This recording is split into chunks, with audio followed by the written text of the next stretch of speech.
What's going on, guys? Dorko back again. I hope you're fantastic today. And today I am with Razbowski. Hey everyone, Razbowski here, and today we're going to be talking about the brand new teaser that got released last night for us. That cute little plushie of Springtrap, Plushtrap, and we're going to be going over the things you guys might have missed. So we're just going to dive straight in there like, I don't know, somebody into a nice cool pool of FNAF hype. And we're going to go and look at the source code on scottgames.com because this is where we got the name for Plushtrap. Yep. So if you go to the source code, we will get on the top row, we will get name, and then we've got a little bits of code as we go along. Some clever person has checked it out on the Caesar cipher code page again, and if you combine them one by one with the 13, 12, and 11, this is how many places you need to move the letters, you actually get Plushtrap. Now, if we go back to the Reddit post here, somebody has kindly put it out,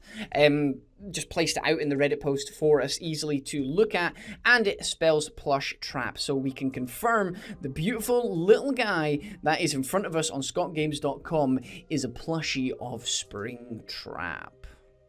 Yep. People often think that this plushie is supposed to be a merchandise from Fredbear's Family Diner. Like we got from FNAF 1, we got the little plushies from the original gang. In FNAF 2, we got some figures of the toy animatronics as well. But it seems that for Fredbear's Diner, possible merchandise, Spring Freddy and Spring Bonnie, plush doll type figurines. It makes sense, and it ties into the story very, very well. So it'll be interesting to see how Scott implements this into the new game. Yep. So next off, when you brighten it up, we always have to brighten up Scott's teasers. You will see on this teaser 4 doors surrounding Plushtrap. Now, I've been doing a bit of research. Basically, I just Googled the 4 doors and see if anything to do with 4 doors symbolises something. And we know that Scott is very religious and has used religious books in the past on his older games, especially Five Nights at Freddy's 1. Now, what I found something interesting is that the 4 doors does represent something, and it's actually a religious book, Christianity as well. And the 4 doors actually represents joy, freedom, and the meaningful of life. The meaning of life, sorry. So, is it actually to do with anything about this, do you think, or? I don't know. I think it's a possibility because, as you say, Scott likes to tie religious references into his games if he can, and being a very religious man himself, it makes sense that he would put it in because there's something supernatural. There is something that we can't explain going on in this game, and maybe it is to do with some sort of religious undertones deep within it all. So it would be interesting. And the 4 doors have got to symbolize something. A lot of people are saying that it's the 4 nightmare animatronics we've already seen, Freddy, Bonnie, Chica, and Foxy.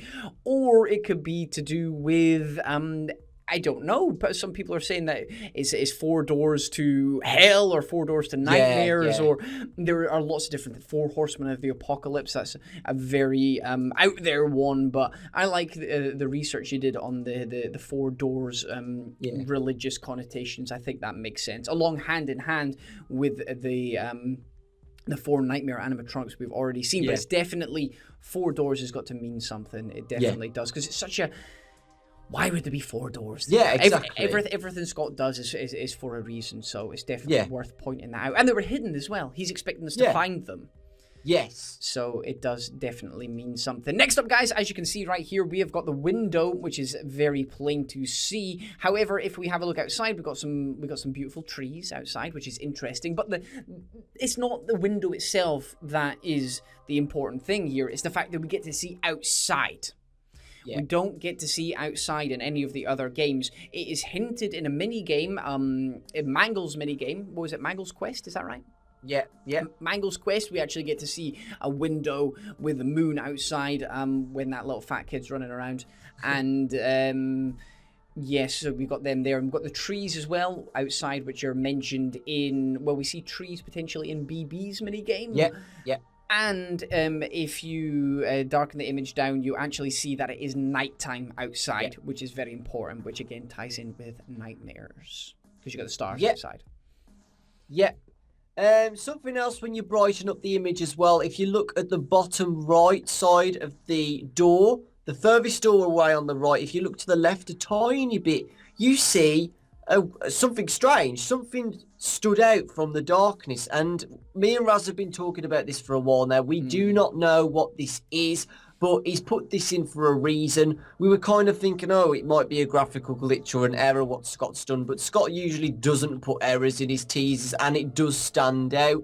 It does have a purple tone to it, but people were saying it's to do with the Purple Man or something, because, you know, Springtrap and Purple Man obviously are very, very, very close, because Purple Man's inside Springtrap. So maybe Scott's just hinting that Purple Man has got a very good resemblance to Plushtrap, because if you guys didn't know, me and Raz made a video about Plushtrap linking with Purple Man, so you should check that out. yeah, definitely. But you're right. It's a weird thing for Scott to place it. Why is there a purple like graphical glitch almost on the picture? He hasn't used that same purple color anywhere else, really. I don't think around the window it's the same color. No, it's all blues around there. Yeah, blues. Yeah. The fact that there's a little purple thing there, I know a lot of people are saying that maybe it is the Shadow Bonnie that we see in the Five Nights at Freddy's 3 minigames, you know, the guy that glitches out. Yeah, glitches. I've just thought about that. Yeah, so this guy this little thing down here could potentially mean the same. Plus, the fact that he's so close to Plushtrap, it kind of... maybe it hints towards the Purple Man, but I think we're going to get that sort of message from him anyway, because it's the Springtrap. It's Springtrap right there, which leads us on to the next thing. We may as well look at this beautifully horrific demon right now, and the main thing that you look at is, one, he looks very humanoid form. Scott has personified Springtrap here. Thank you very much to everybody that pointed out the word I was searching for in the previous video. But if you have a look at Springtrap, you will notice that he's in good condition. He's not withered like we see him in Five Nights at Freddy's 3. So, is this before the events of Five Nights at Freddy's 3 happen? Is this after the events, and this is all some kind of imagination scene? That is something that we will find out in due course, but it does need to be pointed out, he looks in near perfect condition.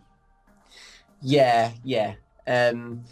Next off, guys, we want to look at the floor. Now, I know that the floor doesn't seem to be very interesting, but it does mean something, we can assure you, because it's not checkered. If you look at all of the other teasers, what Scott's done on Five Nights at Freddy's 4, where the hat's been placed onto the floor, it's always been checkered, and the checkered floor always seems to represent the pizzerias. All the pizzerias have checkered floors, but this one has no checkers at all. So me and Raz were saying that this is obviously shows that it's at a different location than the pizzerias. Yeah, it's a different location, and as far as we know, all the floors are exactly the same throughout the pizzeria. Yeah. And it's an easy way to show us that this isn't the same location. We've got the four doors, which seem different. We've not seen a location where the four doors are as close as this.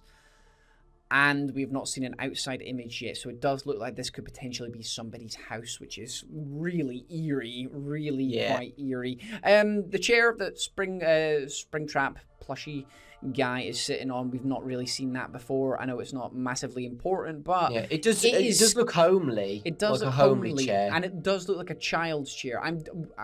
We obviously don't know the proportional size of the chair or Spring.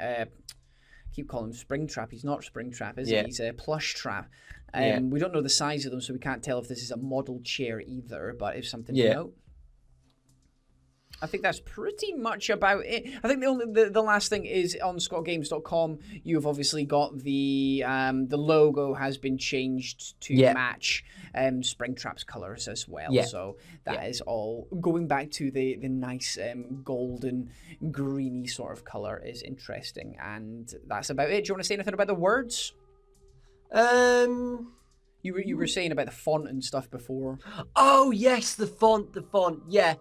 Scott has used a different font for the text on the teasers, and me and Raz were saying that the text and the font is very similar to how storybooks are printed. It's got that storytale text font to it. So you know how it's the final chapter and we want to know the story of the game all coming together to a close. We think that the text is very similar to how a story would be told. And it's very interesting the way it's written as well, the way it's center indented as well. Yes, It's showing that it's leading on to something. It's a very, very nice and artistic style. Plus, Yeah. the change of font is, as you said, it's very, very front page storybook-esque. And the way Plushtrap is sitting down as well, he's sitting down as if he's ready to either tell us a story or listen to a story. So it's all leading towards the final chapter, as you put quite rightly. But there we go, guys. Let us know down in the comment section below if there's anything else that we might have missed, or if you've got any theories of what could come next. And if you did enjoy this video, please hit that like button. It really, really is appreciated. Yep, and if you're on my channel, guys, please subscribe to Razbowski. He's an awesome guy, just surpassed 100,000 subscribers, and he does lots of awesome videos as well. And if you're on my channel, do exactly the same for Dawko. Not only is he a beautiful man, he's got a beautiful heart, and he has a beautiful channel. So go across there. But either way, guys, we have really enjoyed this, and I hope you have too. We'll see you soon. Take care. Bye.